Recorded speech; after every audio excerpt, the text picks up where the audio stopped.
Alors, je continue, n'est-ce pas? Donc, on disait que, je m'excuse, on est donc dans une expérimentation, comme je le disais tantôt, d'une nouvelle technique là, pour être en direct en présence. Vous êtes 17 ce soir, c'est ça?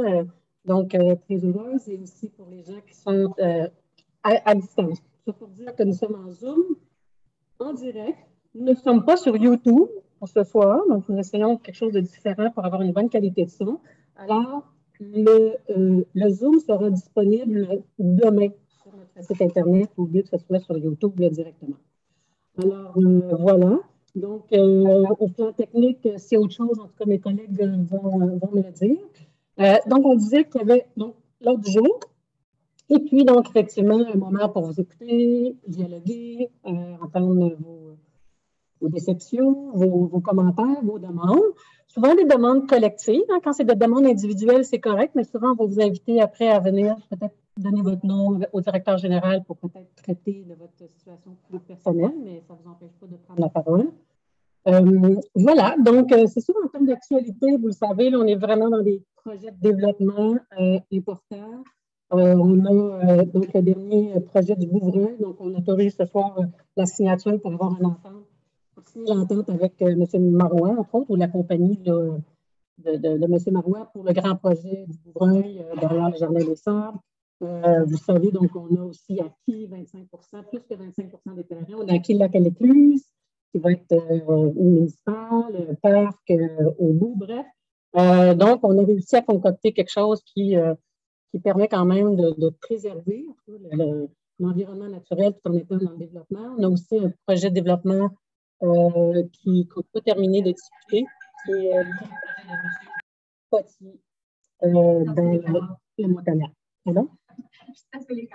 Ah oui, c'est ça, dans les canards. Bref, voilà. Donc, ça fait le tour. Pour le moment, je vais vous laisser prendre tout le temps pour vous. Donc, il y a deux périodes de parole. La première, comme on disait, qui est plus ouverte, c'est un sujet. Si vous avez besoin de sortir après pour vous en aller pour les raisons que vous le souhaitez, soyez bien à l'aise. C'est un petit moment. Et vous êtes les bienvenus pour rester pour la période de questions qui est aux questions, aux sujets qui sont traités en séance ce soir pour jusqu'à la fin. Alors, voilà. Donc, est-ce que vous avez d'autres choses à ajouter, mes collègues? Oui, tout à fait. Donc, la période de questions, on va vous inviter pour la distance pour le Zoom que vous ameniez en avant sur la ligne devant ou sur la ligne blanche. Ne le dépassez pas. C'est bon? Alors, merci beaucoup de votre collaboration et d'être du rendez-vous. Alors, donc, on irait avec l'approbation de l'ordre du jour. Donc, je prendrai une personne pour proposer l'ordre du jour.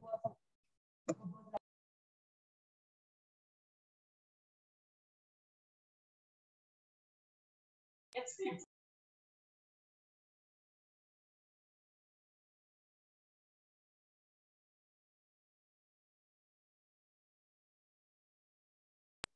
Oui, je propose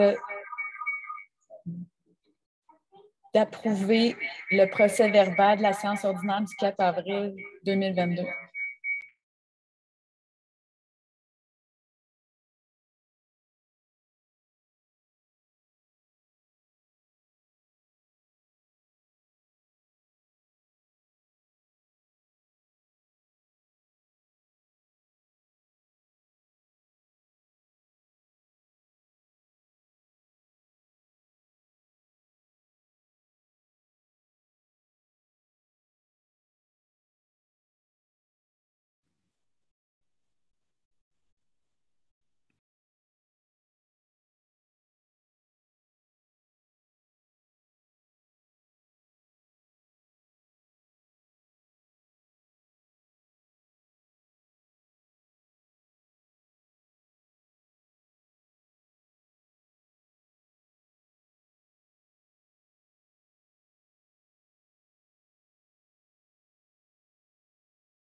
Je vous avoue que oui, tout autre tâche connexe. Alors, on va commencer par la gauche là, pour prendre les noms, puis pour les nommer à Mme.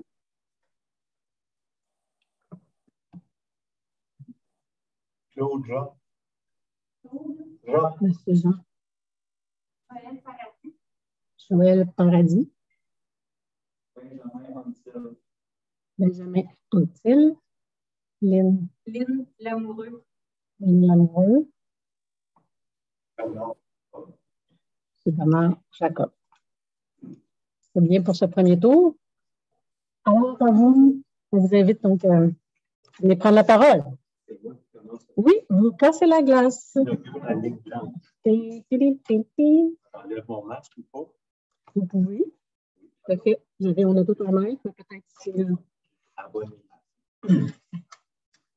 Donc, ma question, votre administration a reconnu l'importance du problème causé par l'envahissement de nos lacs par le mériophile Haïti en budgétant 50 000 cette année pour des projets de contrôle. L'association des riverains de la chaîne des lacs, que je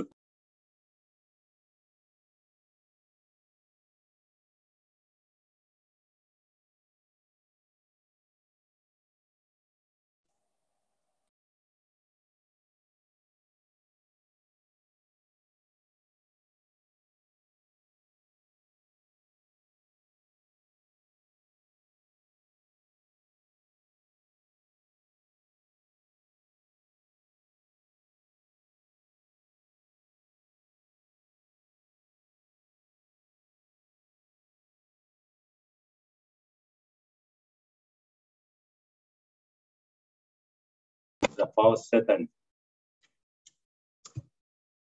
Bien. Oui. Merci. Ben, c'est toujours malheureux d'entendre ça, dans le sens que je n'ai pas de réponse, là, effectivement, à votre question. Si l'intervention est nécessaire pour l'été prochain, on était tellement focusé sur la station de lavage que ça a l'air qu'il y en a qui ont été échappés. Je ne sais pas s'il y a des explications d'une part de notre côté. Oui. Donc, j'ai demandé à M. Oui.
Alors, on a des problèmes techniques, là. Je m'excuse au niveau de la distance. On sent que déjà l'expérience de ce soir ne sera pas très concluante, mais bon, on va attendre jusqu'au bout. Alors, je ne sais pas, est-ce que M. Lauzon, vous avez quelque chose à ajouter?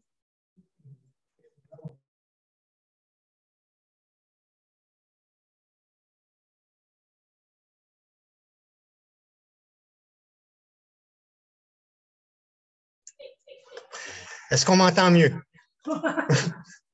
Alors, oui, on a 50 000 au budget pour la myriophile, spécifiquement pour la myriophile. Et on a aussi un budget pour les associations de 30 000 qui est un programme qui... On n'entend pas bien, parce qu'on a un écho. Oui, d'accord. Alors, je vais fermer mon micro puis parler. Ça va? Ça continue? Donc, le 30 000 est effectivement géré comme le DG l'explique, donc par des demandes qu'on reçoit au 15 avril, bien qu'on ait des demandes des associations de revoir le calendrier pour pouvoir faire des dépenses rapidement et engager des frais pour l'été. Mais pour le 50 000, il n'y a pas de programme, il n'y a pas de modalités qui ont été approuvées ou discutées actuellement avec la coordinatrice. Mais l'argent est là, mais il faut que notre processus interne se fasse, ce qui n'est pas fait encore. Alors, on va travailler là-dessus. Alors, je peux vous dire là, que toutes les demandes de subventions qui vont être faites l'année prochaine, que ce soit pour les lacs, que ce soit pour les loisirs, les camps de jour, donc avec le nouveau directeur général, donc on a convenu, là, il a été vraiment suggéré que les demandes se fassent dans la période budgétaire afin qu'on clarifie ça et qu'on soit vraiment d'avance pour les interventions qui nécessitent davantage de planification. Donc, vous et les candidats.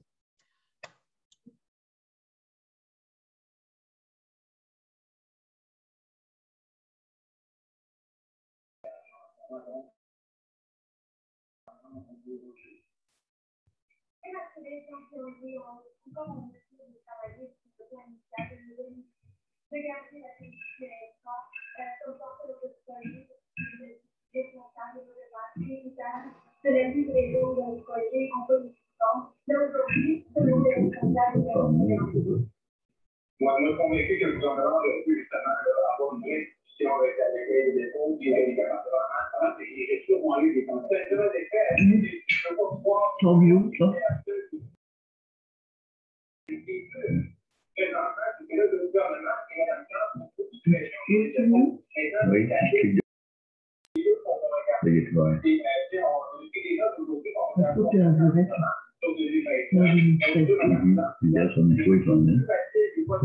Enchanté, portrait.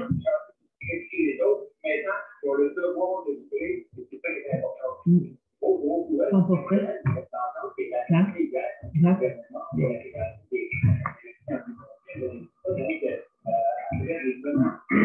L'impression que j'ai.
Je suis capable de faire.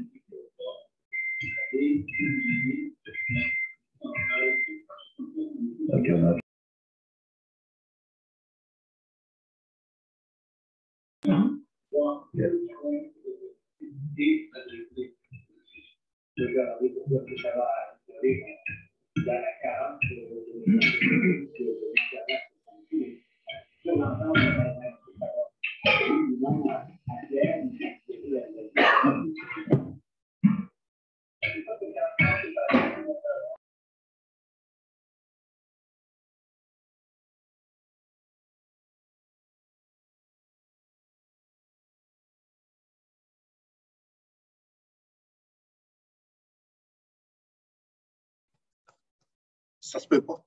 Moi, je suis ici depuis 13 ans. J'adore Offord. Depuis 3 ans que je vous écris, personne ne me prend au sérieux. Vous pensez que quand je parlais de mes voisins, c'était pas vrai? Là, les voisins sont tous là. On est 33 propriétaires. Des vieux propriétaires. Puis on n'a plus de réponse. Les courriels, c'est des bouts de réponse. On va vous répondre demain matin. Non? Je rappelle. Ah, demain, semaine prochaine, l'autre semaine. J'ai travaillé dans 3 villes différentes. J'ai jamais eu aucune personne d'élu qui n'a jamais répondu à mes courriels, qui m'a défendu mon projet. C'est la première fois que je paye mon compte de taxi. Je me demande pourquoi. J'écris, je n'ai pas de réponse. Ce soir, il faut venir ici avec une pétition, 50 pages de documents pour nous faire répondre. Qu'est-ce qui se passe? Comme si vous êtes d'une autre planète, vous n'êtes pas là. En tout cas, on entend votre demande est claire dans les délais de réponse. On comprend que je pense qu'il y a des raisons. Je pense qu'on peut peut-être en donner une ou deux, là, parce que je pense que les choses que vous dites, que j'ai jamais eu de communication, je pense que je comprends, c'est qu'il n'y a pas eu d'intervention dans les délais que vous souhaitez, puis on comprend très bien que c'est nécessaire de le faire. Je sais pourquoi ça n'a pas été mis au-dessus de la liste. Je vais peut-être laisser juste une petite liste de réponses au directeur général. Mais soyez assurés qu'on prend ça au sérieux. Je vous remercie. Merci.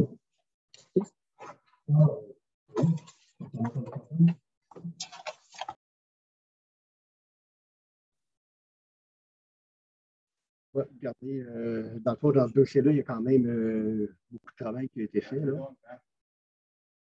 Ah, OK. Dans ce dossier-là, il y a quand même beaucoup de travail qui a été fait, là.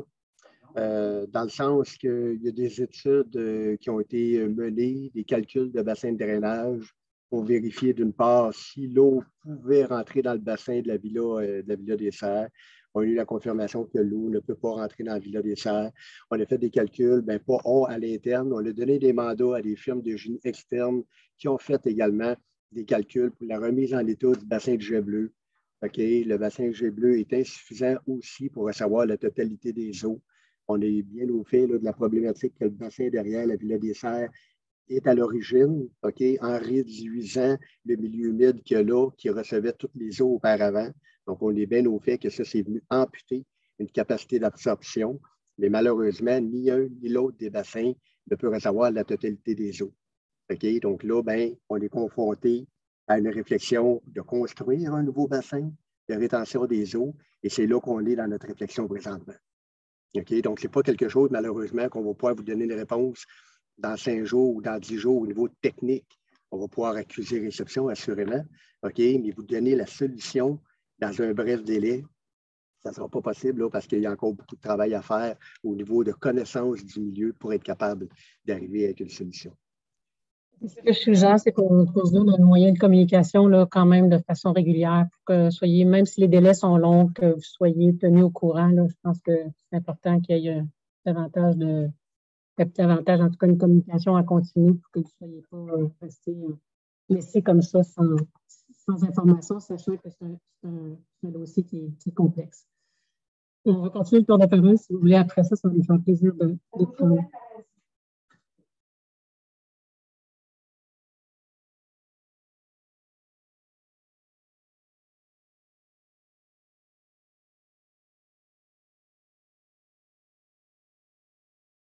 Charmaine Fortin sur le magnifique lac Fraser.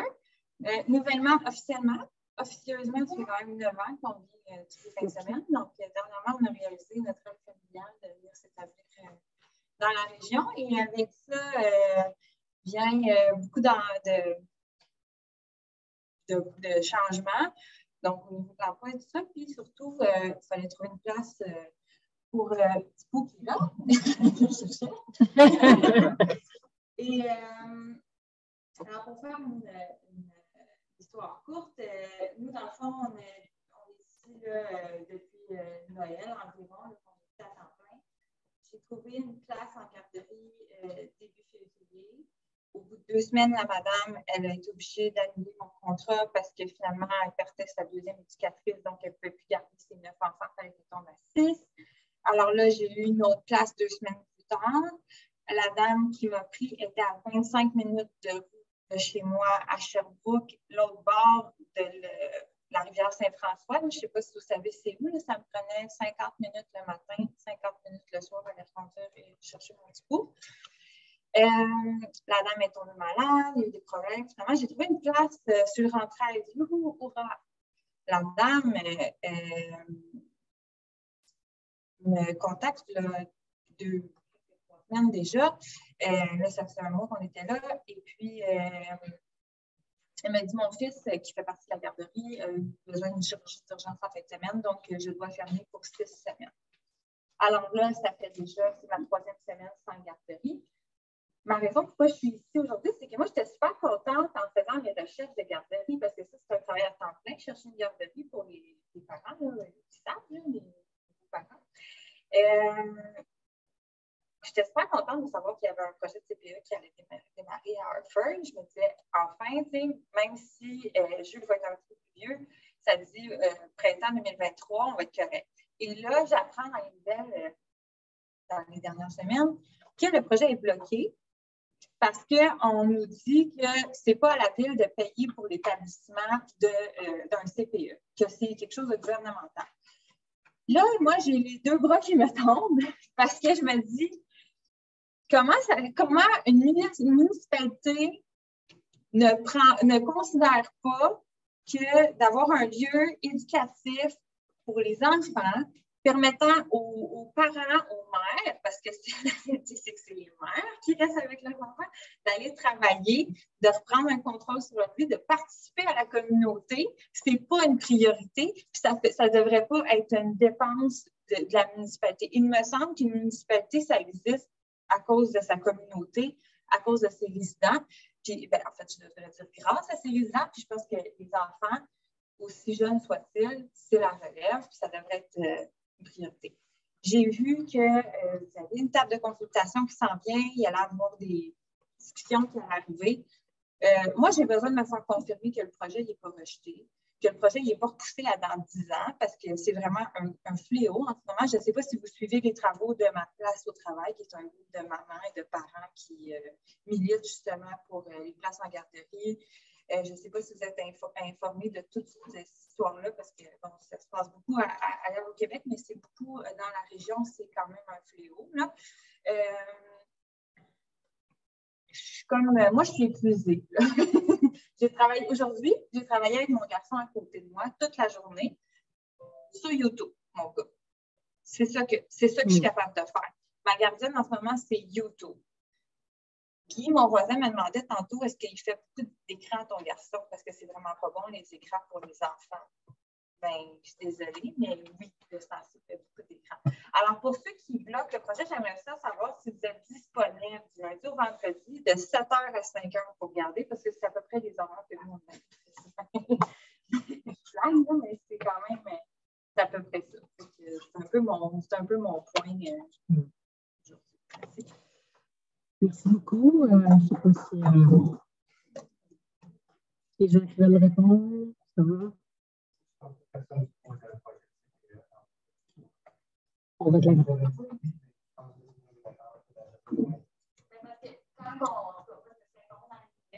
puis j'avais quand même le nom d'un conseiller contre le projet, décidé dans les nouvelles. Moi, je trouve ça quand même assez étrange. J'aimerais savoir où vous en. Oui, effectivement, mais je pense que il y a, effectivement, vous connaissez un peu la réalité là, ici. Là, il y a 2 équipes et on travaille ensemble sur certains dossiers. Il y a des dossiers qui sont divisés, mais on travaille toujours pour réussir. En tout cas, ça fait partie de mon rôle. Là, puis je pense qu'on est toutes parties prenantes pour faire en sorte qu'on arrive à un consensus pour répondre aux besoins de la population. M. Lauzon le dit. Après ça, c'est des technicalités. Moi, j'appelle ça des technicalités, là. Mais donc, vous allez avoir la parole. Tu sais, je pense que l'idée, c'est qu'on va vraiment, là, aussitôt qu'on va avoir un plan d'implantation avec des espaces communautaires, les CPE, on va le présenter. Et c'est sûr que ce projet-là, c'est qu'il demande de l'emprunt. Il demande de l'argent. Et c'est là, des fois, qu'on a besoin de dépenser plus de sous, qu'il y a des divergences d'opinion sur les priorités financières. Alors, et la municipalité, vous savez, là, quand il y a un règlement d'emprunt, c'est public. Donc, il y a une étape où les gens peuvent venir signer un registre et suffisamment de noms des gens qui sont contre l'emprunt qui est proposé. Donc, majoritairement, le conseil dit oui, on souhaite un règlement d'emprunt. Donc, c'est public. S'il y a tant de signatures, là, je pense qu'on est rendu au-dessus de 500 qui disent non, on ne veut pas que le conseil municipal emprunte 30 millions de dollars. Je ne sais pas le montant. Mais là, à ce moment-là, la possibilité, c'est d'aller en référendum. Mais d'ici là, moi, je pense que c'est consensus qu'on va aller de l'avant. Il y a des choses qui sont... On a encore demandé des nouvelles places. Ça se peut encore, les élections s'en viennent. Ça se peut qu'il y ait encore peut-être des nouvelles places qui vont être annoncées, qui vont permettre d'avoir un consensus ici là, pour aller de l'avant avec le projet qui est soumis. Parce qu'il faut savoir que c'est le seul projet que nous avons, le CPE, le projet du pavillon communautaire, avec le pavillon communautaire, mais le projet du CPE fait par la municipalité, c'est le seul qu'on peut faire. Il n'y en a pas d'autres projets. Ouais, c'est ça. Je vais vous arrêter parce qu'on ne peut pas être en dialogue, mais c'est comme dans le fond, c'est juste ça, c'est juste l'idée que, dans le fond, c'est actuellement le projet qui avait été en place. Donc, je m'arrêterai là-dessus, à moins qu'il y ait une intervention. Oui. Alors, écoutez, pour répondre directement à votre inquiétude première, je vous dirais que oui, effectivement, il y a des éléments avec lesquels on n'est pas d'accord. On n'est pas d'accord avec la manière de le faire. Par contre, on est 100% d'accord que ça prend une garderie, ça prend un CPE, ça c'est sûr. Mais surtout, au moment où on se parle, je ne sais pas où vous prenez l'information que le projet est bloqué. Le projet n'est pas bloqué. Le projet suit son cours. Et Mme la mairesse a expliqué certaines modalités. Mais au moment où on se parle, le projet n'est pas bloqué, là. Il suit son cours normal. On est en démocratie. On a exprimé des réserves sur la manière de réaliser le projet, mais pas sur le besoin d'un CPE. En fait, le nombre de places actuellement qui est prévu au projet est même insuffisant. Ça, c'est bien clair, là. Mais nous autres, on n'a jamais entendu parler au conseil, en tout cas de notre part, que le projet était bloqué. Il suit son cours. OK. Il y a une divergence d'opinion. C'est juste que le projet qui est sur la table et qui n'est pas majoritaire actuellement, c'est le projet qui est initié, que ça va être la municipalité qui va construire le projet. Et si ce projet-là ne fait pas, on va pouvoir aller l'avant, mais s'il y a comme des problèmes importants, c'est ce projet-là qui ne pourra pas se réaliser. Donc, il n'y aura pas de projet à court terme pour le CPE. Mais on reviendra sur les débats. On va avoir le temps d'en parler. Il ne faut juste pas jouer sur les mots. Et je vous remercie pour votre témoignage. Donc, prochaine personne. Anctil. Oui, salut, enchanté. Benjamin Anctil, résident d'Offord depuis 1 an environ, avec ma conjointe, ma fille et mon enfant qui s'en vient bientôt. Donc, sur la même idée, si on s'informe dans les médias sur le projet de CPE, le centre communautaire. C'est un beau projet, c'est structurant pour la ville. Offord est en transformation. Je représente les nouveaux arrivants. Mais moi, je viens de Eastman avant, donc j'ai traversé l'autre bord de la montagne, mais quand même, on s'établit, on est une famille qui vient s'installer à Offord. Nous, on est chanceux, on a une bonne garderie dans le Montagnac, mais ce n'est pas tout le monde qui est comme ça. Puis, aujourd'hui, je viens exprimer la voix de ces familles-là qui arrivent à Offord et qui cherchent une place en garderie. Et avec le coût de la vie qui augmente, les 2 parents, il faut qu'ils travaillent aujourd'hui. On ne peut plus se permettre d'avoir un parent à la maison qui s'occupe de l'enfant. C'est triste, mais c'est comme ça. Donc, ce que j'exprime aujourd'hui, c'est qu'on est en situation d'urgence. On vit une crise. Il faut que ce projet-là se concrétise rapidement. Donc, on veut que ça avance. Et puis là, je ne sais pas, je suis dans quel district, le 13e rang à Offord. Il y a des deux là. Côté sud de Baisse. Bébé Potanras, en tout cas, mais peu importe. Ouais. Collé sur Magog. Collé sur Magog. Monsieur Brisson. Monsieur Brisson, OK.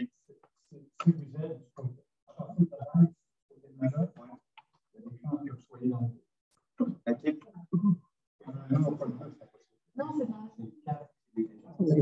OK, ben, peu importe, là, j'aimerais ça que, dans le fond, nous, on est vu des conseillers, on signe, on est vu des personnes pour nous représenter. J'aimerais ça qu'on soit bien représentés dans ce dossier-là, puis que ce soit entendu que c'est une urgence. Et puis qu'on trouve des solutions innovantes à ces projets-là, que même si ça ne se fait pas ailleurs au Québec, c'est pas une raison pour ne pas démontrer du courage, puis démontrer que ça peut se faire ici à Offord. Donc, il n'y a pas vraiment de question, c'est plutôt un commentaire. Ben, si j'ai une question, c'est on aimerait savoir plus de transparence sur le dossier. Puis nous impliquer dans les décisions aussi. Si ça bloque, on peut consulter les citoyens, voir. Est-ce qu'on est en faveur d'une nouvelle forme de construction pour un emplacement comme ça? Et puis, vous allez avoir rapidement l'écho là-dessus parce que la réponse est oui. Il faut que ça avance. L'urgence, c'est une crise. Il faut le gérer comme une urgence. Puis peut-être que dans les communications, ça devrait être inscrit l'urgence du CPE. Donc, il y a un blocage dans l'urgence, mais ça doit avancer quand même. Donc, on vous entend clairement. Merci beaucoup de vous déplacer, d'avoir exprimé cette parole citoyenne. Fait compter sur nous.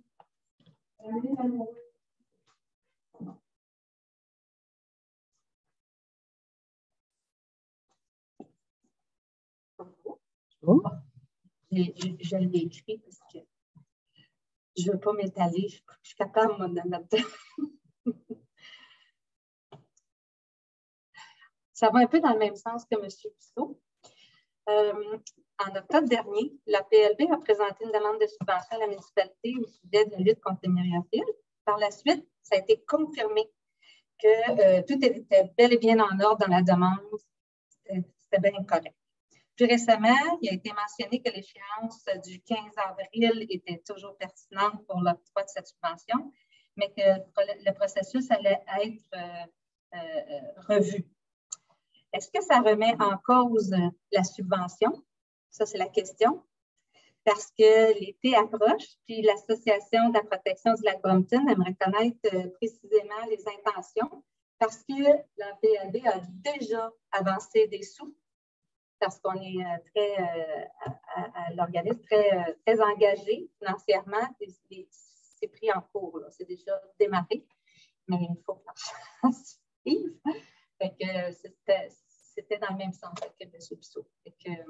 On voulait avoir des réponses aussi à la PLB. Bien, merci. J'entends qu'en tout cas, s'il y a des choses qui ont été dites, on ne pourra pas dire le contraire. Pour ce qui est du délai, on s'excuse. Enfin, que ce soit la dernière année, que ce soit comme ça. C'est pas logique parce que c'est déjà en cours. Il faudrait devancer les tombées. On s'est entendu là-dessus, c'est la dernière année. Pour ce qui est de cette année, je vais demander à M. Loza.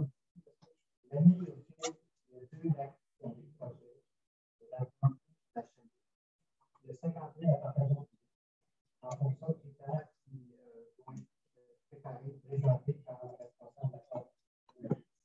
Il n'y a aucune réponse des cours de subvention gratuite. Ça prend une décision du conseil. C'est ça. Tout à fait. Allons-y. Merci.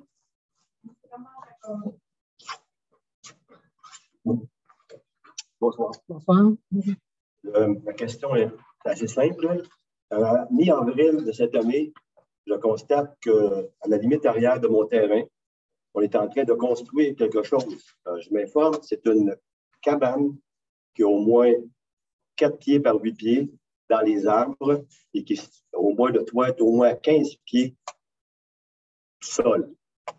Alors là, je m'informe à la municipalité à savoir est-ce qu'il y a des réglementations en rapport avec ça. On me dit que non, c'est une zone grise. On n'a pas besoin de permis pour l'érection de cette cabane-là. Il n'y a pas de réglementation quant à la dimension, quant à la hauteur et la marge, elle peut être à 1,5 m de la ligne du terrain. Alors, imaginez-vous une cabane dans les airs à 15 pieds, à 4 pieds de votre ligne arrière de votre terrain. Il n'y a pas de réglementation, il n'y a rien. Donc, le monsieur est dans son droit. Alors, je veux juste attirer votre attention à ce sujet.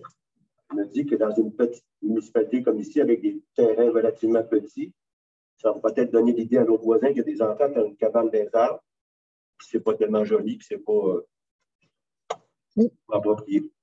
En effet, ça prend des situations comme ça pour réglementer. Si vous avez des suggestions, de choses qui n'arrêtent pas là, mais peut-être nous écrire pour dire qu'est-ce que vous voyez. La ville d'Ottagon Park a de la réglementation en rapport avec ça. Il y a des municipalités de la Rive-Sud qui ont la réglementation. OK, parfait. Merci beaucoup. Oui, on prend ça, c'est noté, pendant du conseil.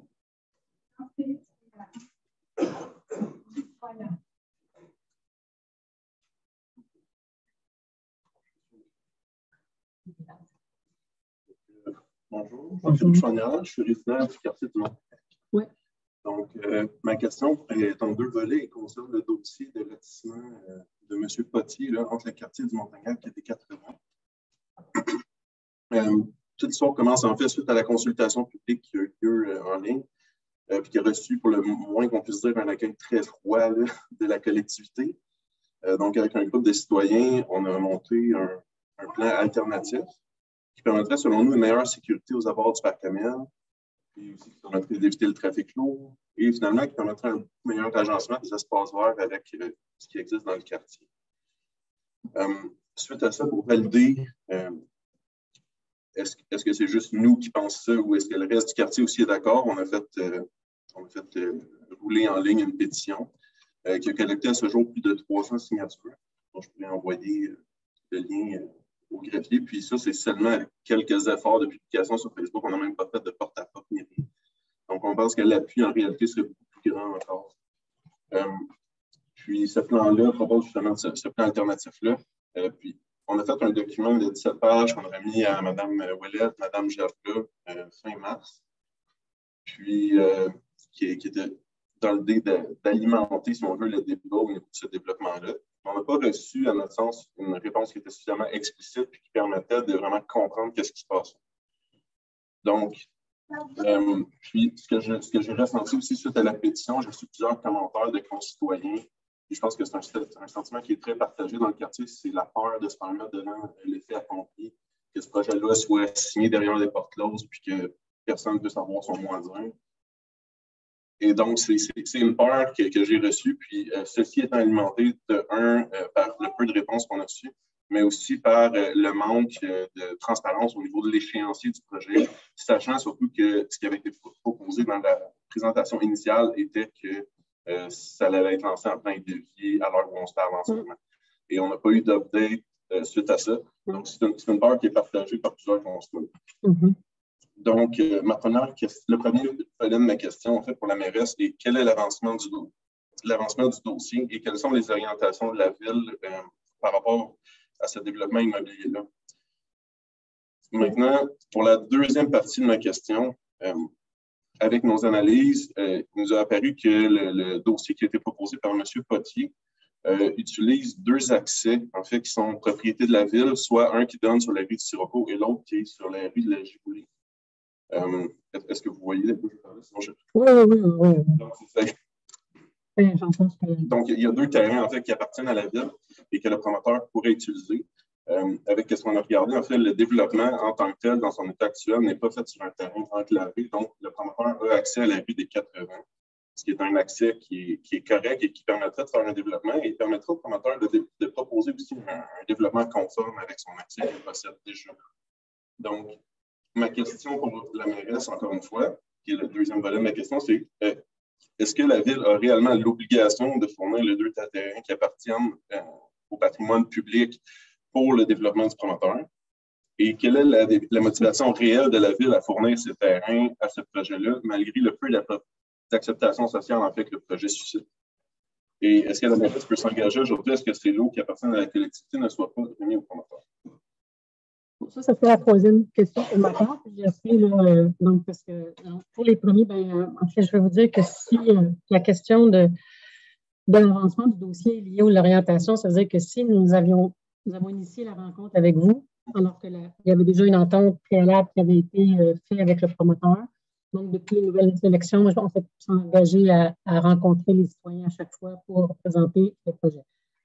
Donc, ça, pourquoi il est retardé, c'est parce qu'on veut rencontrer, puis on a eu des suggestions. Ça, c'est toujours, je comprends qu'on a de l'air du monde qui sont en arrière et qui font les affaires, mais on a besoin... C'est vraiment pour nous le fait que... OK. En fait, c'est une question de l'échéancier originel. Ben, c'est ça. Donc, les échéanciers, il faut oublier ça dans une ville municipale, puis avec un conseil municipal qui est en dialogue avec les citoyens, parce que les délais, là, le personnel en sait quelque chose, puis les promoteurs en sait quelque chose. Fait que ça, on n'a pas de contrôle. En fait, il faut lâcher prise sur les délais puis faire confiance. Puis, je pense que vous êtes en dialogue avec vos conseillers, conseillères. Je pense qu'on ne peut pas en faire vraiment plus à ce niveau-là. Donc, oui, ça s'est retardé parce que, puis là, ça touche 2 choses. C'est d'abord, c'est sûr que tout ce que vous nous avez nommé, la sécurité autour du père, c'est ça pourquoi on fait des consultations, des présentations, c'est vraiment pour avoir cet input-là. Donc, ça, c'est clair.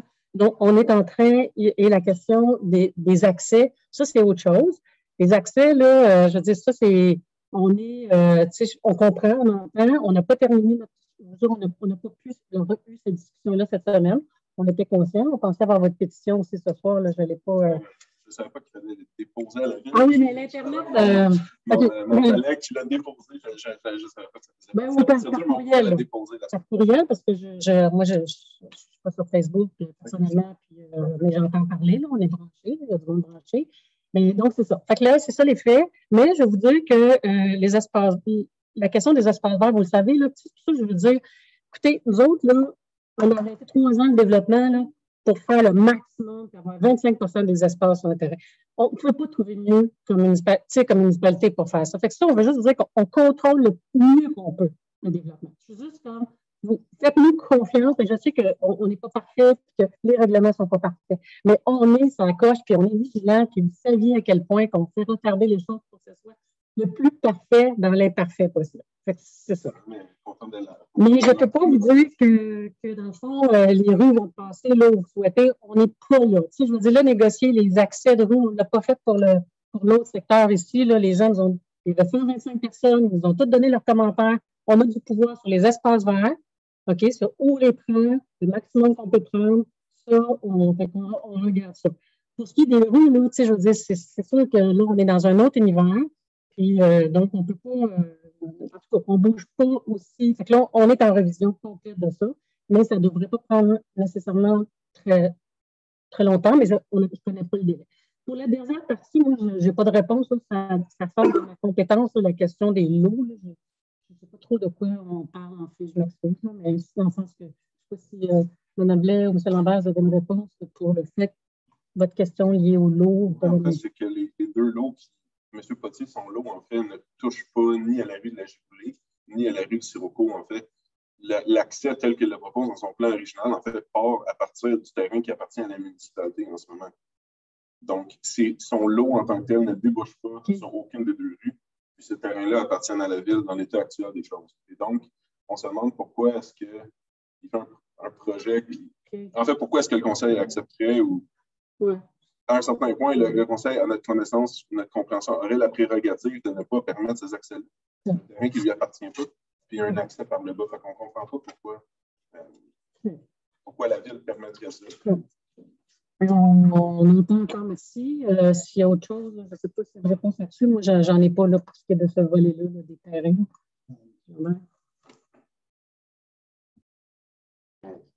Ce que je peux vous dire, c'est que j'étais là à cette époque-là et la municipalité a acquis ces lots-là pour faire des accès au terrain à développer.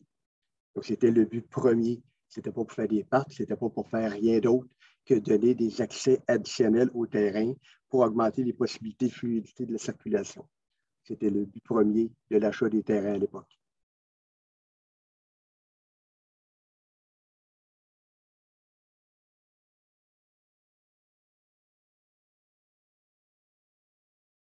Je veux dire, on n'est pas tenu à cette décision-là ancienne.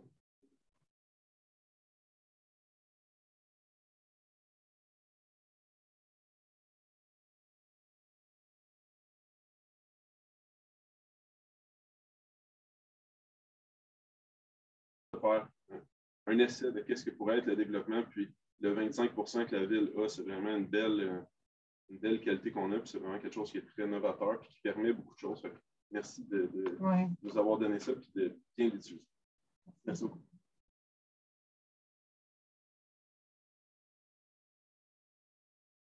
Est-ce que, donc, on s'est rendu à en Zoom, si ça vous convient, là, dans la salle, à moins qu'il y ait quelque chose de nouveau pour revenir, ou à moins que c'était complémentaire sur une question déjà posée ici? OK. On va prendre à la salle, je vais vous demander vraiment d'ajouter quelque chose de nouveau, puis d'être plus succinct. Et moi aussi, j'essaierai d'être aussi succinct, sinon, pas de réponse, mais on vous entendra. Votre nom? Mon nom, c'est Paul. Ah bon. Oui. Je suis également résidente du secteur Montagnac. Concernant, effectivement, peu, puis c'est un peu pour ça qu'on a eu ce conseil-là de voir les préoccupations. Peut-être le faire un peu.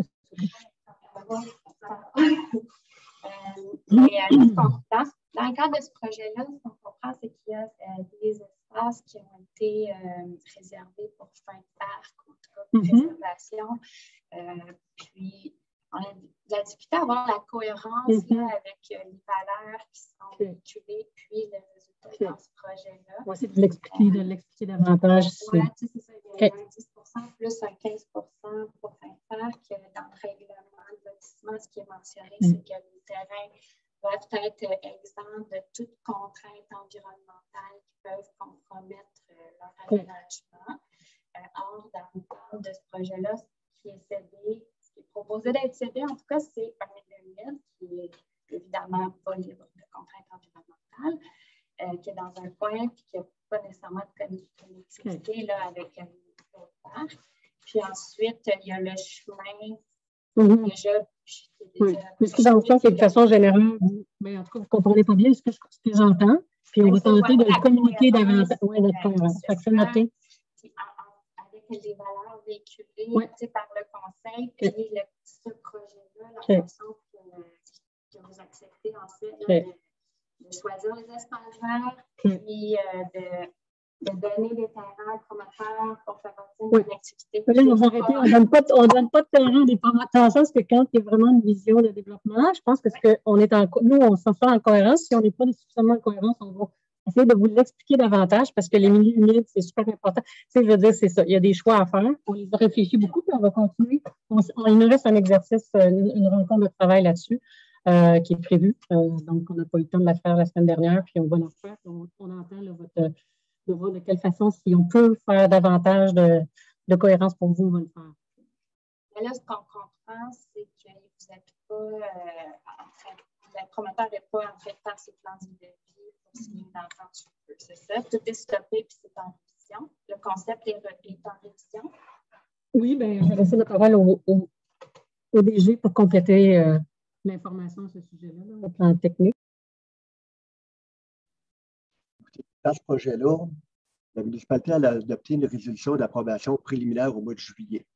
Ça, l'approbation préliminaire, ça donne le signal aux promoteurs qui peuvent aller de l'avant dans la préparation des plans et devis, dans la finalité de la conception du projet. Donc, au moment où je vous parle, les plans et devis sont tous faits. De construction du civil, aqueduc, égouts, rues, c'est tout fait ça depuis déjà plusieurs mois.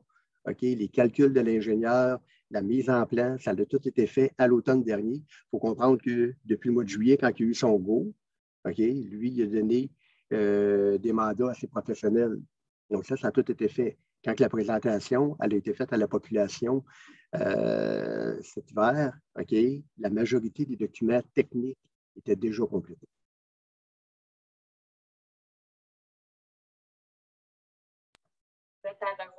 Là, on a des espaces. Bien, on a place à ce que ce soit révisé ou pas? Bien, clairement, on a pris une décision finale. Donc, ça, c'est le contexte. Si on parle, c'est qu'on n'a pas, les décisions ne sont pas arrêtées. Puis on a pris tellement, on prend le temps, si vous saviez, là, ce temps-là qu'on prend, puis qui ne se prenait pas nécessairement avant. Là, mais c'est le risque, c'est de créer des attentes, mais ça, on l'assume complètement. Mais on est vraiment, tout ce que j'ai répondu tantôt, je ne m'en répéterai pas. Parce qu'il n'y a pas de temps pour les autres. C'est bon? Je sais que c'est plus difficile. Bon, alors, oui. Deuxième question. Oui.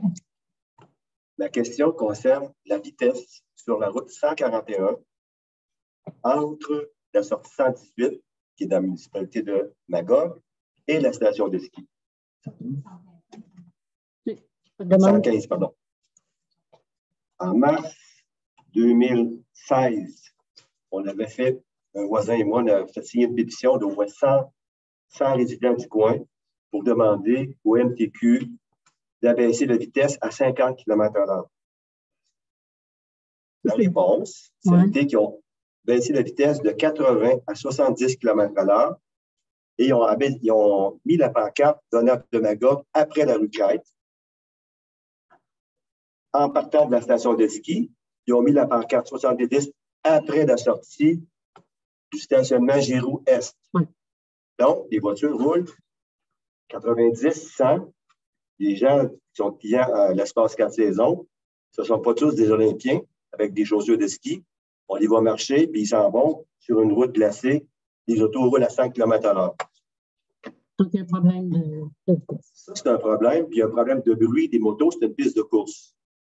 Alors, ma question, est-ce que c'est, étant donné que c'est une route provinciale, est-ce que ça devrait être un groupe de citoyens qui s'adresse directement au MTQ ou on peut avoir l'aide de la municipalité pour piloter le dossier pour rendre cette section de route-là plus sécuritaire avant qu'il arrive un accident? On va regarder ça, puis on va revenir. Dans le sens qu'on va, on ne sait pas, là, je ne peux pas juste vous dire. Ce qu'on entend, c'est que le problème de la vitesse. C'est juste le comment. Oui.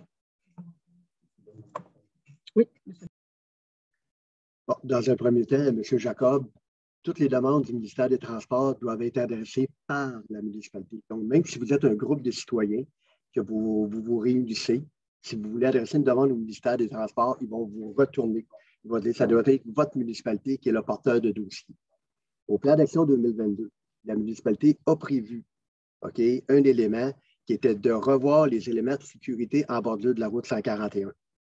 141 aussi sur la route 220, mais on veut revoir l'ensemble de la sécurité de la route 141. Donc, ça inclut le cœur villageois, ça inclut le stationnement qu'il y a pendant l'Assemblée des couleurs sur le bord de la 141 au centre de ski, et ça inclut aussi des demandes répétées de vitesse, parce que cette demande-là, elle avait déjà été adressée au ministère des Transports, elle a été refusée. Donc là, la municipalité va arriver avec l'ensemble des demandes, on va les réadresser et on va aller les défendre plus fortement auprès du ministère des Transports.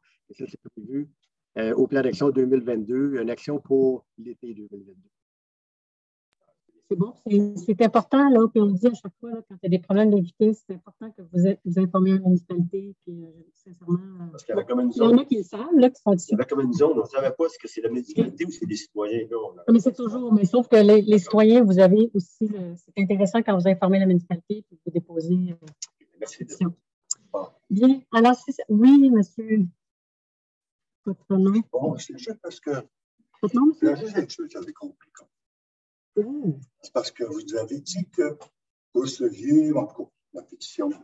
Laquelle pétition? Là? De monsieur, de présenter en longueur. Là, juste être clair, c'est qu'on vous demande une réponse, on vous donne 10 jours. On le sait que vous le ferez pas. Voyons donc, pourquoi vous nous dites qu'on va je ne vous le ferai pas. Ça fait 3 ans que ça niaise. Ça allait sûrement continuer. C'est juste pour préciser. C'est gentil, c'est respectueux. Oui. On va envoyer la lettre de mise en demande. Là, les avocats vont prendre ça. Puis, les dommages qu'on a eus, on n'en parlait pas jusqu'à date. Mais là, on va les additionner.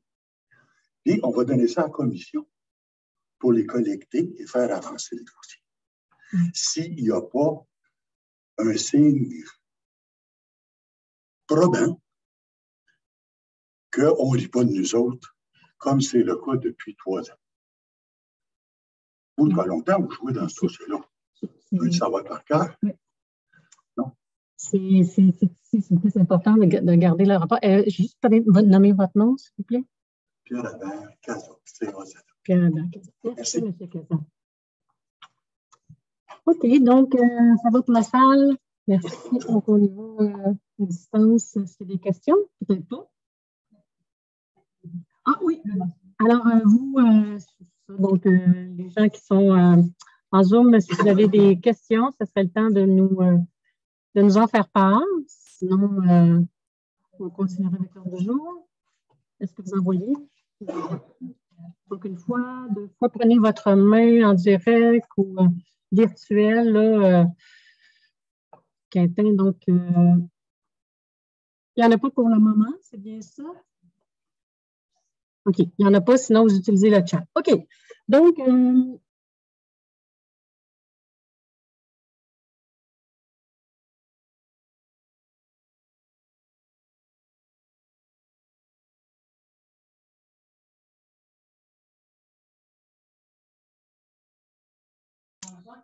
alors, j'ouvre mon micro. En fait, il s'agit d'augmenter la participation citoyenne dans les comités consultatif. Alors, il y a eu des demandes citoyennes. Actuellement, le règlement prévoit un maximum de 6 personnes venant de la communauté dans chacun des comités. On en a plusieurs. Et à la demande de certains comités, il y a plus que 6 personnes qui veulent y participer.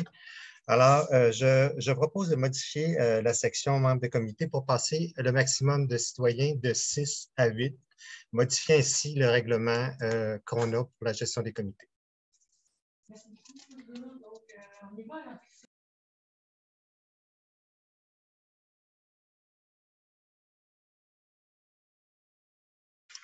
Et oui, oui, c'est bien ça. On recommence?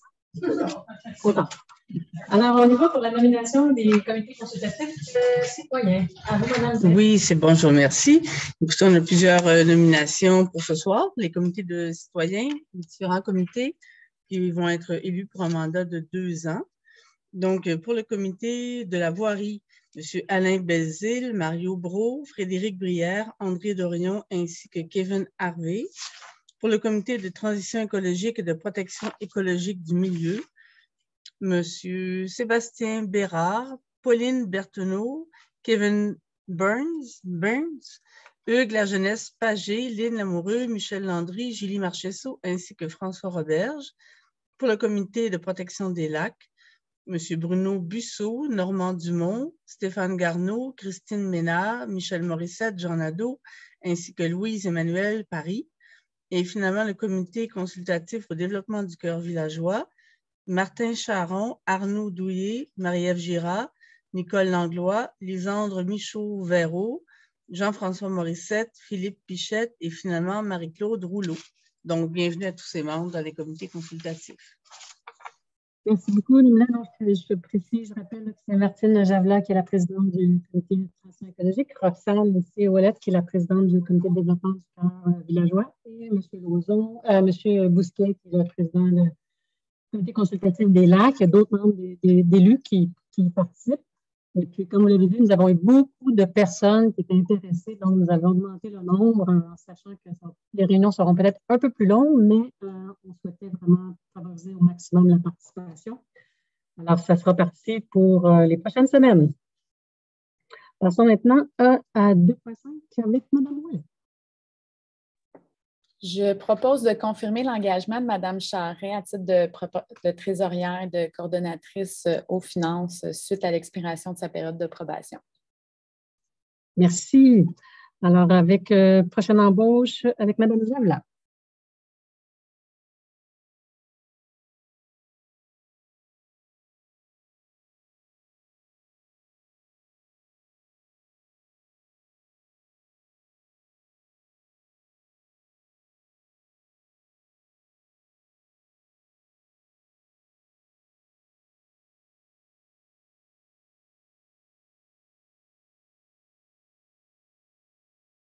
Merci.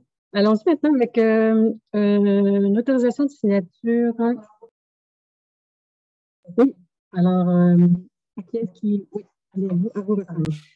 Oui, je propose d'embaucher Mme Carole Lacroix comme préposée à l'écocentre, un poste saisonnier à temps partiel.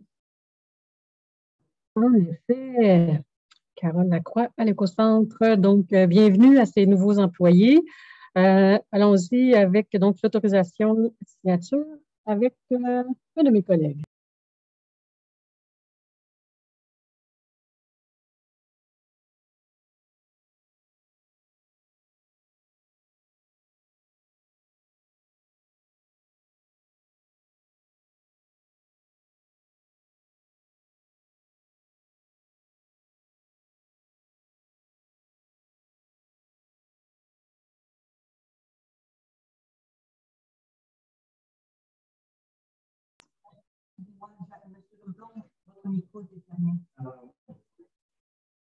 Et on devrait espérer qu'à la fin, il faut qu'on y arrive.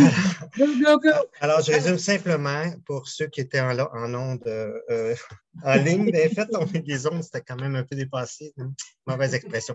Alors, ceci dit, il s'agit d'une servitude pour installer un ponceau. On a besoin d'un droit de pouvoir passer sur ce terrain-là pour installer le ponceau. Et la servitude nous permet de le faire. Et voilà, c'est tout. Il n'y a pas d'incidence financière. Merci. Passons maintenant à une aide financière de groupe Le Club de Montagne Offord.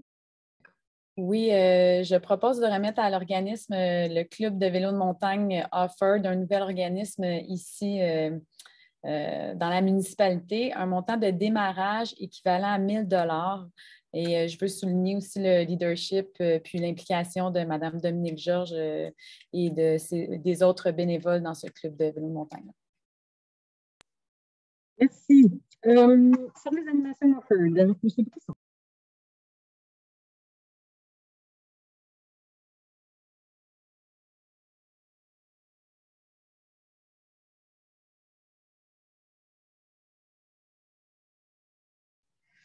Alors, il s'agit d'une subvention de 7 000 à Service d'animation Offord, une subvention au montant de 7 000 J'en fais la proposition. La subvention est due au fait que le service d'animation se retrouve finalement avec beaucoup plus d'inscriptions que ce qui était prévu et ils ont aussi des problèmes au niveau des locaux à utiliser. Donc, c'est une subvention qui est nécessaire et j'en fais la proposition. Allons-y maintenant avec une autorisation pour les camions de roue avec de roue. OK. Oui, excusez-moi. Oui, la municipalité a créé un comité d'acquisition d'œuvres d'art pour aider à faire rayonner les artistes de chez nous. Il y a eu plusieurs personnes qui ont participé et je tenais à les nommer rapidement. M. Pierre Lemay, M. Jean Martin, France Thibault, France Simoneau, Geneviève Tellier, ce sont tous des artistes d'ici. Lisbeth Laroche, M. Daniel Marcoux, Anne-Marie Pelletier, Amandine Piekowski, Jacques Côté, Sylvie Auger, Louise Binet, Nathalie Gagnon, le Fonds Madeleine Audette, Céline Fontaine, Catherine Pressot, Marie-Odile Côté, Sabrina Venn. Le comité s'est rencontré et a choisi des œuvres d'art et je voulais remercier à tous ces artistes-là de faire rayonner la culture orfèvroise. Donc, on autorise l'acquisition de 6 tableaux qui sont à l'annexe A pour une dépense de 6 950 $. Merci beaucoup. Donc, allons-y avec une autorisation pour les camions de roue. Et oui, bon, écoutez, la Corporation Ski et Golf Montford prévoit pour la période du 6 juillet au 24 août l'accès au centre de ski pour 5 camions de cuisine de rue par semaine. Puis, étant donné qu'il est nécessaire d'avoir l'autorisation de la municipalité étant donné les dispositions du règlement sur les nuisances, donc je propose d'autoriser la Corporation Ski et Golf Montford à permettre l'accès à son site du centre de ski d'un maximum de 5 camions de rue par semaine pour l'été 2022. Merci. Nous avons une autre demande de la Corpo Ski Golf aussi, qui est présentée par M. Brisson. À vous, votre micro. Alors, c'est une résolution qui vise à autoriser la tenue de l'activité de l'exposition Van Life au pied des pentes de ski du Mont-Offord le 18 juin. Donc, il s'agit de petits véhicules motorisés et aménagés. Donc, j'en fais la proposition. Merci. Alors, notre résolution, c'est une autorisation pour une activité qui va se dérouler dans le cœur villageois. Alors,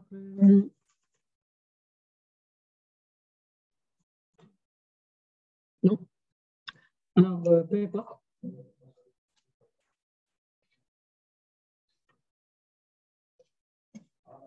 Donc, c'est correct, oui.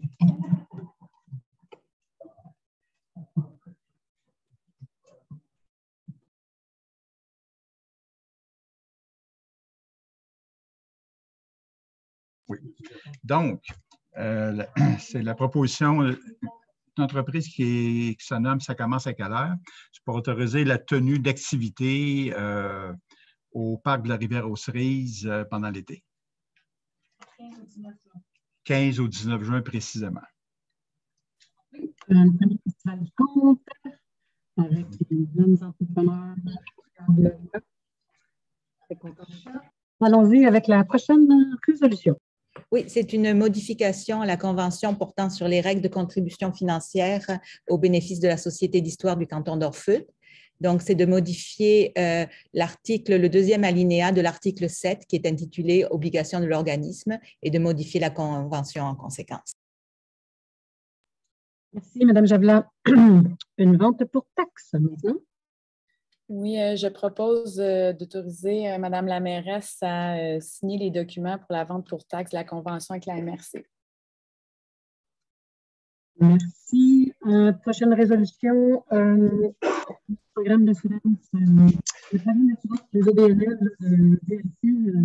Oui, je vais m'en occuper si vous voulez bien. Mon micro est ouvert, oui. Alors, il s'agit de participer avec l'UMQ, comme on le fait à chaque année, à un programme, un appel d'offres public pour identifier un courtier, un assureur qui offrira la proposition d'assurance à des conditions avantageuses pour les OBNL de la municipalité. Alors, au tableau, vous allez pouvoir voir qu'il y a à peu près, il y en a de fait 8 ou 9, 8 associations qui ont sollicité de passer par la municipalité pour assurer leur organisme OBNL. On parle souvent de biens ou on parle d'assurance responsabilité ou d'assurance des administrateurs. Donc, c'est les services qui sont offerts par l'assurance et ça, c'est très avantageux pour les OBNL. Alors, ceux qui l'ont, ce n'est pas quelque chose qui est connu beaucoup. Il y en a 8 qui en profitent. Si vous connaissez des OBNL qui auraient intérêt à le faire, bien, écoutez, prenez contact avec la municipalité. C'est un service qui est disponible. Alors, je propose, attendez, donc que le Conseil autorise la municipalité à faire partie de ce regroupement de l'UMQ pour procéder à un appel d'offres public en vue d'identifier le courtier qui offrira la proposition d'assurance à des conditions avantageuses et que ce Conseil reconnaisse aussi aux fins d'appel d'offres, la liste des OBNL que vous avez vu à l'écran. Voilà.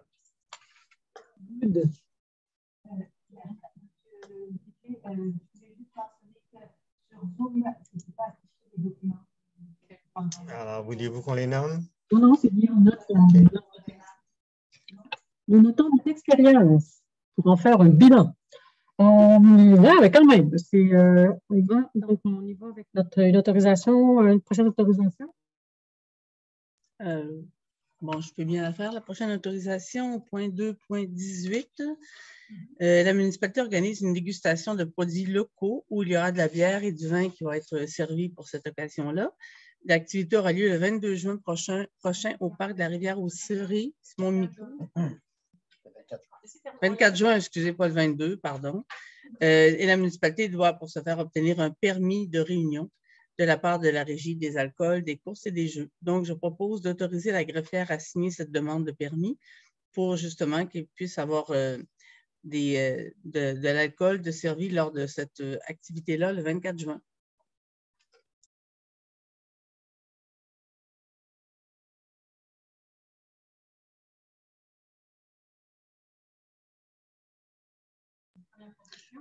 Oui, alors c'est une proposition pour accepter et autoriser le paiement des comptes pour le mois d'avril au montant de 136 610,79 $. Merci beaucoup. Claire.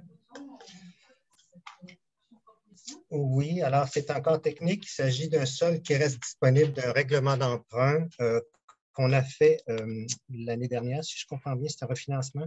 En tout cas, on avait prévu 186 000 dans le règlement d'emprunt pour acheter des équipements pour le service incendie. Et il reste un solde de 3 520 $ qui n'a pas été dépensé. Alors, je propose d'affecter le solde disponible du règlement d'emprunt fermé au refinancement du numéro 888 décrétant un emprunt. Donc, de fermer essentiellement le règlement d'emprunt et de redonner le 3 500, le remettre disponible finalement. Voilà. Oui, en effet, ça fait le tour des décisions administratives, financières. Ça nous amène à l'urbanisme. Hein. On a donc quelques demandes de dérogation mineure ce soir et une contribution de fin de parc. Donc, je vais inviter les deux membres du conseil du comité consultatif en urbanisme à nous faire différentes propositions. Donc, d'abord, M. Brisson, suivi de Mme Blais. Alors, le premier dossier est une dérogation mineure sur la rue du Roi-Telet. Les deux propositions, c'est la proposition sur la consultation publique et l'autorisation de dérogation mineure. C'est la même chose. Alors, il s'agit d'un garage dont un coin du garage est situé à 3,9 mètres de la marge, alors que le règlement nécessite 4 mètres. Donc, on parle de 0,1 mètre. Le garage a été construit par un entrepreneur professionnel suite à un permis émis, dûment émis. Évidemment, le refus de la dérogation entraînerait des conséquences très, très importantes là, pour les propriétaires. Tout ça est fait de bonne foi. Donc, je propose effectivement de consentir à la dérogation en question, c'est-à-dire de ramener la marge pour le coin du garage au lieu de 4 mètres à 3,9 mètres. Étant donné que nous sommes en consultation publique, est-ce que les personnes, soit dans la salle ou en Zoom, qui ont des questions à poser ou qui aimeraient dire quelque chose à ce sujet-là?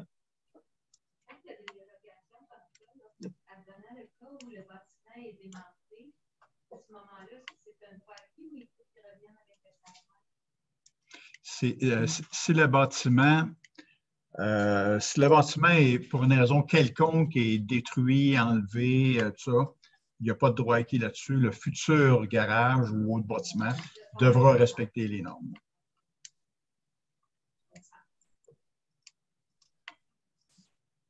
Prochain point.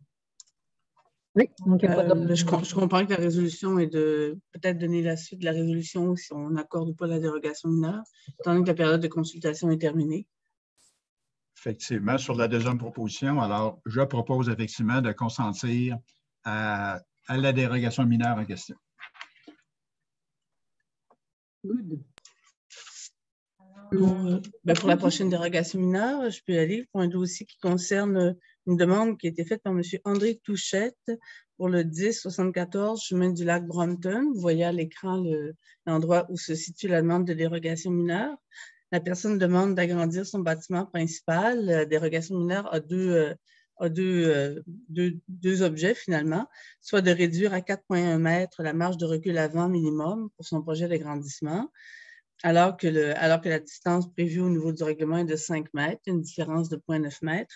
Et aussi, il est demandé de construire un avant-toit ou une marquise qui recouvre le perron et qui empiète dans la marge de recul avant minimum sur une distance de 2,3 mètres, alors que le règlement limite cet empiètement-là à 2 mètres.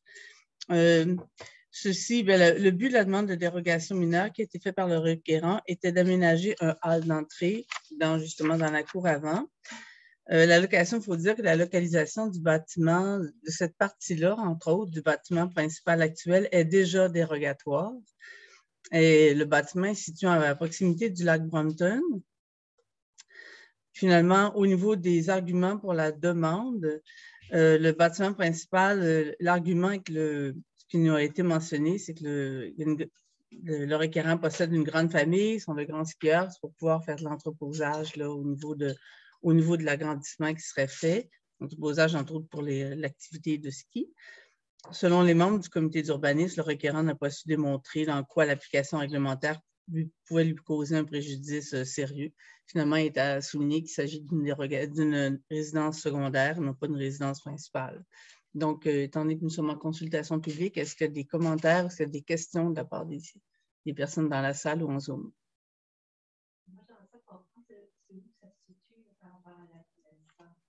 Par rapport, au niveau de l'agrandissement, c'est ce que vous voyez en rouge sur le plan. Vous voyez l'agrandissement qui est proposé pour la partie et qui va empiéter, qui va être trop près finalement de la marge requise, la marge avant qui est nécessaire. Entre la rue et la bâtisse. Par rapport à la rue. Il n'y a aucune modification par rapport à la distance entre la bâtisse et le lac. C'est plutôt par rapport entre la rue et l'agrandissement. Est-ce qu'il y a d'autres questions? Donc, je propose de refuser la présente demande de dérogation mineure à l'effet de réduire de 4,1 mètres au lieu de 5 mètres la marge de recul avant et de recouvrir d'un avant-toit d'une marquise qui recouvrirait le perron. Excellent, merci pour ces présentations. Donc, je suis d'accord avec tout ce qui nous amène aux contributions pour fin de parc. Donc, oui, je peux y aller avec les contributions pour fin de parc maintenant. Comme vous savez, le règlement de zonage et de lotissement permet au Conseil d'exiger une contribution pour fin de parc de terrain de jeu et d'espace vert, soit de 10 ou encore d'additionner à ce 10 %-là, qui est soit en terrain ou en argent, d'additionner un montant un espace de 15 % uniquement en terrain lorsqu'on est dans le secteur central de la municipalité. Donc, pour l'ensemble des projets, je propose d'exiger pour ces projets-là des contributions pour fin de parc, terrain de jeu et d'espace vert qui se détaillent comme suit. Pour les propriétaires Nancy Michel et Mario Tardy sur le chemin Bonali. Le chemin Bonali est situé, le secteur, ce n'est pas dans le secteur central. Donc, je propose de demander une contribution pour le 10 % de 1 930 $ en argent. Pour Thierry Farugia, sur la rue des Mésanges, on parle non pas le 10 % a déjà été payé, donc il n'y en a pas question ici. Pour ce qui est du 15 %, parce que nous sommes dans le secteur central, je propose de ne pas aller chercher le 15 % pour le terrain. Et la même chose pour la propriété de M. Francis Baudreau sur la rue des Mésanges. Le 15 % ne pas aller le chercher en terrain. Finalement, pour le projet d'opération cadastrale des entreprises La Chance sur le chemin du parc, il y a une proposition à l'effet d'aller chercher le 10 % en espace vert, en terrain et non pas en argent, ce qui représente, on peut le voir sur le tableau, qui représente le 854,4 mètres carrés en terrain. Finalement, le terrain, c'est le terrain qui est en bordure de la rivière aux Cerises. Et également de prendre en espace vert, étant donné que nous sommes dans le secteur central, la portion de 15 % en terrain, ce qui représente 2563,2 mètres carrés. Donc, c'est l'ensemble de la bordure, finalement, le long de la rivière aux Cerises, la bande riveraine, et un peu plus, je crois. De mandater les notaires Jérémy Pomerleau pour rédiger et publier l'acte de transfert de propriété et d'autoriser une dépense au montant estimé de 1 000 $, puis à le fonds général. Bien, merci. Est-ce que ça fait le tour au niveau de l'urbanisme? Oui? Oui. Donc, allons-y avec un environnement d'un achat de logiciel, en fait, pour mieux, avec Mme Lavela.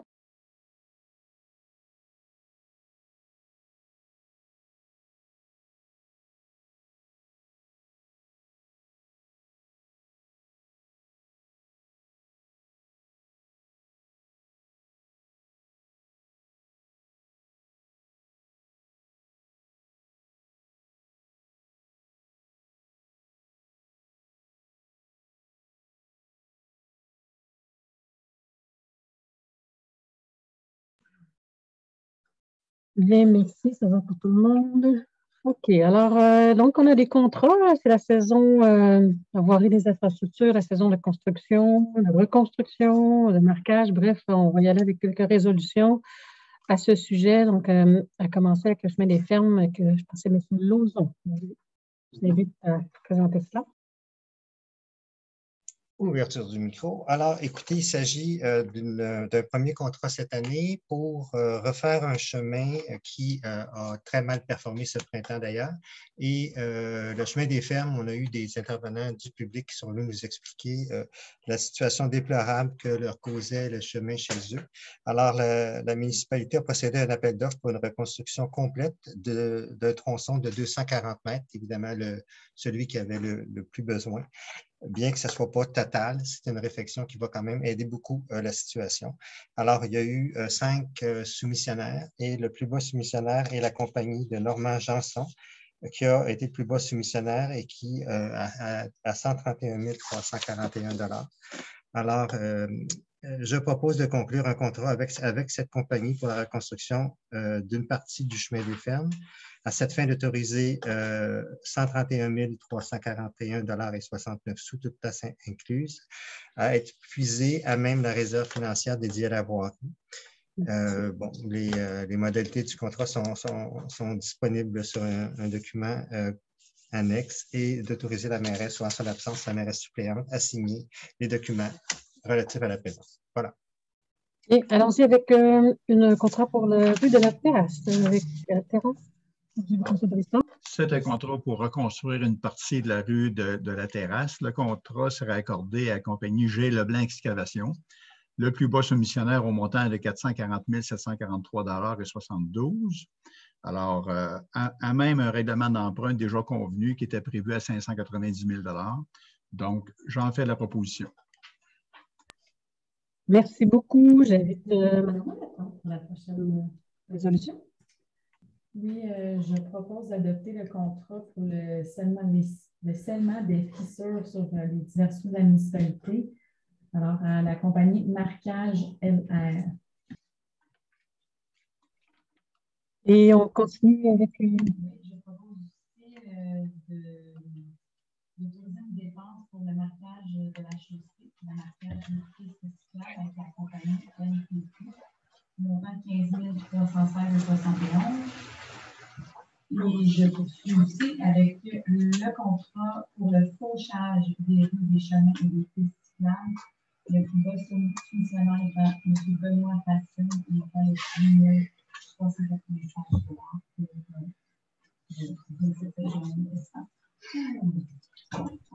$. Bien, donc ces contrats étant autorisés, finis, on y va avec un contrat un peu plus longtemps, un peu plus substantiel. Et j'achète une de présentation. Oui, ça concerne un projet de construction d'infrastructures de rues, d'aqueducs et d'égouts pour le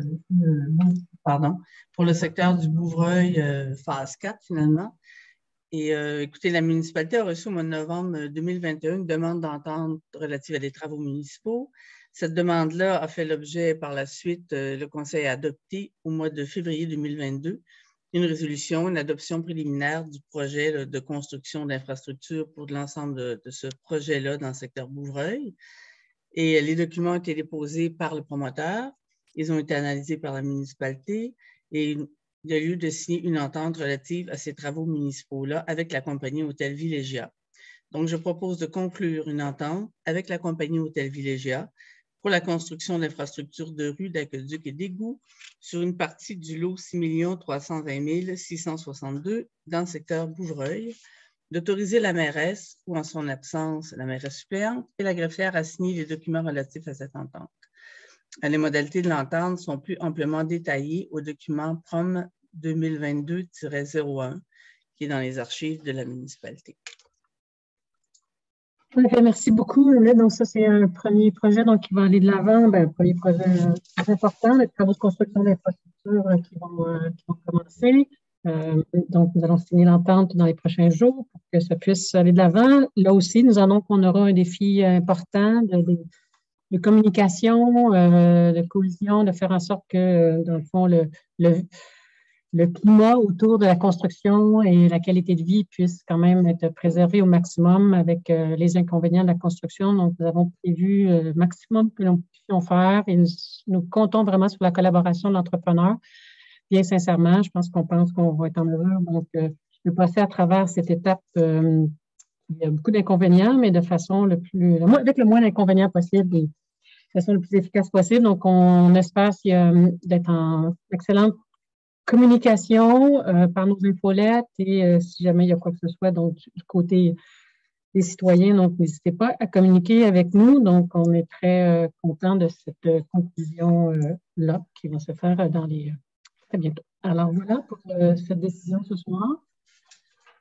Ça nous amène à la... C'était un achat de concours, parce que ça en prend, mais ça prend des habitudes. Ponceau. Alors, je propose l'achat de Ponceau pour inventaire. Alors, nous avons reçu des soumissions que vous voyez là. Si juste m'aider à descendre l'écran, s'il vous plaît. Alors oui, donc 3 soumissions. Le plus bas soumissionnaire étant le centre de Ponceau-Courval. Et c'est des ponceaux qu'on met en inventaire, qu'on va remplacer selon les besoins au cours de la saison. Ou à tout le moins bientôt. Alors, je propose, s'il vous plaît, descendre un peu. Merci. D'autoriser l'achat à la compagnie Centre du Ponceau-Courval, les ponceaux suivants. Alors, vous voyez, on a 4 dimensions à acheter de différentes grandeurs. Alors, voilà. Merci beaucoup, M. Lauzon. Nous avons les adoptions de règlement ce soir. Donc, la section 10. J'invite d'abord mes collègues à nous faire la proposition. M. Brisson. Alors, il s'agit d'un d'un amendement au règlement 868, de sorte que son article 5.3.4, il y a une modification qui est apportée. Alors, ce règlement-là concerne le code d'éthique et déontologie applicable aux employés de la municipalité. Alors, il est interdit à tout employé d'accepter tout don, toute marque d'hospitalisé ou tout autre avantage qui est offert par un fournisseur de biens ou de services ou qui peut influencer son indépendance de jugement dans l'exercice de ses fonctions ou qui risque de compromettre son intégrité. La modification, c'est l'ajout de la source éventuelle des marques de renaissance en question, c'est-à-dire offert par un fournisseur de biens ou de services et non pas par le voisin. J'en fais la proposition. Merci, M. Robinson. J'invite M. Lauzon. Oui, alors il s'agit d'adopter maintenant le règlement dont on vous expliquait le projet à des séances d'une part d'information publique et ensuite l'adoption d'un projet de règlement dans un dernier conseil. Alors, il s'agit essentiellement de définir un peu mieux où les arbres doivent être conservés sur un terrain lors d'une nouvelle construction et ce règlement-là va mieux préciser comment conserver un maximum de couverts boisés dans les nouveaux développements qu'on va avoir à Offord. Alors, je propose d'adopter le règlement 951-4 modifiant le règlement de zonage concernant les normes d'abattage et de plantation des arbres. Bien, merci. J'ai une bonne nouvelle aussi pour la prochaine construction qui s'en vient. Merci tout le monde. Merci de cette collaboration-là, au personnel aussi pour le travail effectué pour modifier ce règlement de zonage. Alors, allons-y maintenant. J'invite tout le monde. Oui, le règlement numéro 957, c'est un règlement sur les projets particuliers de construction, de modification ou d'occupation d'un immeuble. La municipalité désire adopter un règlement qui va habiliter le conseil municipal, finalement, à autoriser sur demande et à certaines conditions, sur un terrain déterminé, un projet particulier de construction, de modification ou d'occupation d'un immeuble qui déroge à certaines dispositions réglementaires. On parle de certaines dispositions du règlement de zonage et de lotissement ou du règlement de construction ou encore du règlement sur les conditions de délivrance des permis de construction. Concernant ce projet de règlement-là, un avis de motion a été donné le 4 avril dernier et également un projet de règlement a été adopté à ce moment-là. Par la suite, une séance de consultation publique a été tenue, que j'ai présidée le 25 avril dernier, qui expliquait justement quel était le projet et quelles en étaient ses conséquences. Donc, l'ensemble des membres du conseil ont lu le présent projet et renoncent à sa lecture. Donc, je propose d'adopter le règlement numéro 957 sur les projets particuliers de construction, de modification, d'occupation d'un immeuble. Bien. Nous avons une dernière adoption. J'invite Mme Jacques. Oui. À nous en faire la présentation. Oui, merci beaucoup, Mme la mairesse. Donc, je propose l'adoption du règlement numéro 965-1 qui modifie le règlement numéro 965 qui concerne le code d'éthique et de déontologie pour les élus municipaux du canton d'Orfeuille. Et c'est pour modifier l'article 15 qui concerne les sanctions.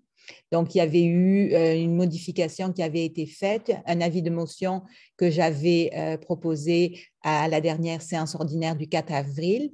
Le règlement 965-1 a été adopté à cette séance du 4 avril et considérant que tous les conseillers déclarent avoir lu le présent règlement et renoncent à sa lecture, je propose d'adopter le règlement numéro 965-1 qui statue finalement les détails au niveau des sanctions. Et il sera en fonction conformément à la loi, entrera en vigueur.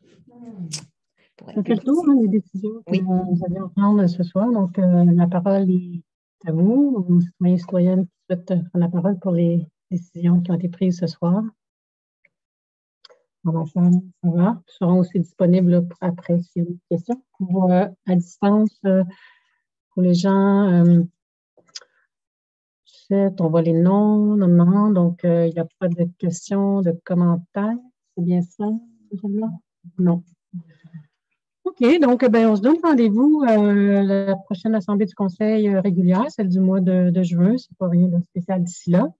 Alors, c'est le mois du vélo, entre autres. Donc, on en profite. Et puis, merci beaucoup de votre participation à tous et à toutes. Et ce soir, bonne fin de soirée. Je propose de lever la séance. Je propose de la lever.